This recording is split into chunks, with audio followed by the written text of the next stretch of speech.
பொருளாதாரம்ன்றது அவங்களுக்கு இல்லாமலாம் இல்ல. கிடைக்காதுன்னுலாம் கிடையாது. கிடைக்கும். அதுக்கான எஃபர்ட் அவங்க போடணும். சார் இப்போ 2 பேர் படிச்சிருக்காங்க. 2 பேரும் ஈக்குவலா படிச்சிருக்காங்க. ஒருத்தருக்கும் ஒரு சின்ன விஷயம் கூட குறை கிடையாது. ஒருத்தவங்க விருச்சக ராசி வச்சுங்க, மற்றொரு வேறொரு ராசி வச்சுங்களேன். அவங்களுக்கு நல்லா ஒத்து வருது. இவங்களுக்கு ஒத்து வரலன்னும்போது 2 பேரும் சேம் எஃபர்ட் போடுறாங்க, கஷ்டப்படுறாங்க. பட் அவங்களுடைய அந்த டைம் அவங்களுக்கு ஒத்துழைக்கும்போது மிக உயர்ந்த இடத்த எட்டி பிடிச்சிடுறாங்க. ஆனால் விருச்சக ராசிக்கு அந்த டைம் சரி கிடையாது அப்படின்னும்போது எல்லா திறமையும் இருக்குது. திறமை இல்லாமலாம் இல்லை.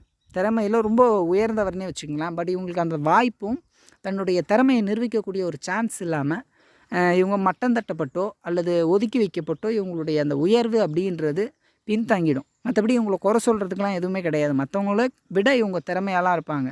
பேச்சிலும் சரி, செயலிலும் சரி, செயல்பாட்டுகளிலும் சரி.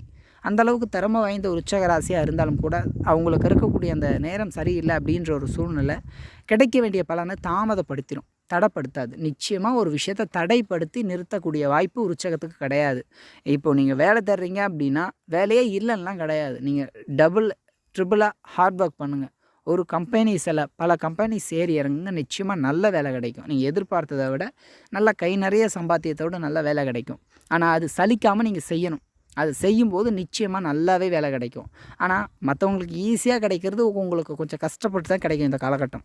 அதையும் நினைவில் வச்சுக்கணும். அவங்களுக்கு அது கிடச்சிருச்சு ஈஸியாக, அவங்களுக்கு அதை விட ஈஸியாக கிடச்சிருக்கு. அதெல்லாம் நீங்கள் கம்பேரே பண்ணாதீங்க.